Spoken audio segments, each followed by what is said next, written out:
Ayon pa sa mga grupo ng Latino sa bansang El Salvador, bakit daw si Miss Thailand Antonia Purcell ang nagwi-welcome sa mga kandidata doon? At bawat dating ng mga kandidata ay may photo together na parang siyang host na kandidata.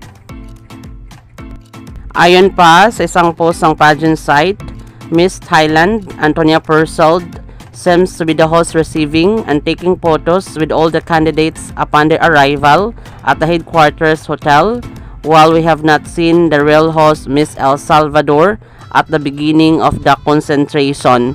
Ano ang masasabi niyo tungkol dito? Maraming salamat sa panonood. Para maging updated ka, huwag kalimutang mag-subscribe.